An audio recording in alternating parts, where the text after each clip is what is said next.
Recently, I came across two stories that stirred something in me. They all pointed to the same question. Can we ever truly move on from a version of ourselves we no longer want to be? Strangely enough, the stories were about young women who had once been porn stars. Yes, you heard that right. But no, this is not going to be a video about porn. It's rather a video about shame, about the weight of who we used to be, and about the quiet, powerful act of forgiving ourselves. Because what these stories really made me think about is how hard it can be to let go of an identity we've outgrown.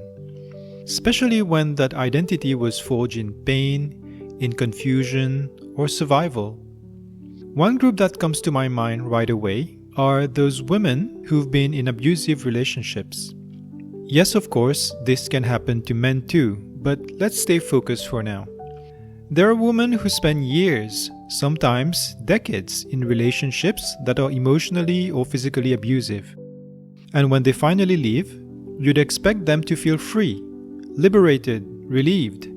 But many feel something else, shame. Shame for staying, shame for tolerating it, shame for not leaving sooner, shame for not living up to the image of who they thought they were supposed to be, and sometimes just shame for thinking, like maybe deep down, it was all their fault. And here's the thing, shame doesn't care about truth. It just whispers, you should have known better. You were weak. You were stupid. But the business of knowing better isn't so simple. Because from a young age, we're taught that love means sacrifice, that pain means passion, that drama means depth. We're fed stories that say the more we suffer, the more meaningful it must be. And so we stay, we endure, we smile, we stay quiet, we try to be good, even when our soul is screaming. Where does this come from? I guess it comes from old wounds, from generations of women who were told to endure, to make it work, to hold the family together, to not rock the boat. In Sanskrit, there's a word for this, samskara. It refers to deep imprints we carry, patterns passed down through lifetimes or generations that keep us looping through the same painful experiences again and again. So what can we do about this? Well, the first step is awareness. To realize that while we may have been victims, we are not powerless. Yes, what happened to us was not our fault, but healing still lies in our hands. Because even when it feels like there's no choice, there is always a choice.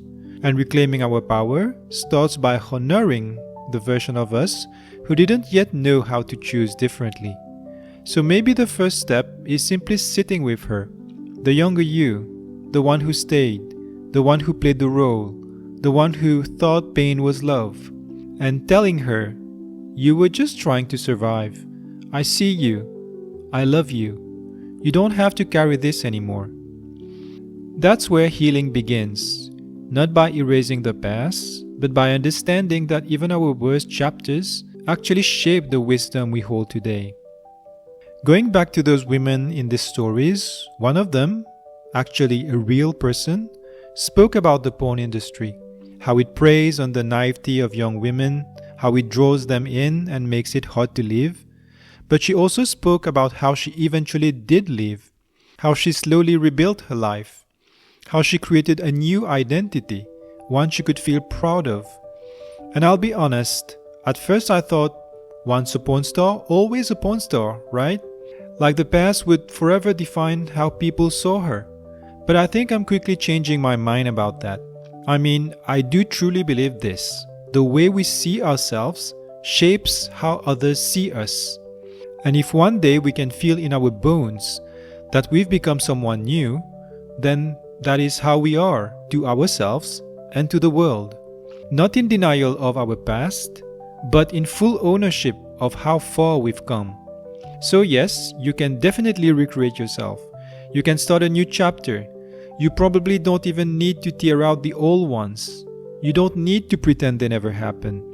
You can just say to your past self, you made some choices I wouldn't make today, but you were still worthy. You always were. and you helped me become who I am. So thank you for that.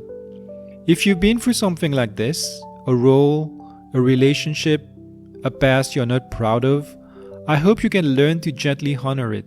And if a porn star can do it, surely so can you.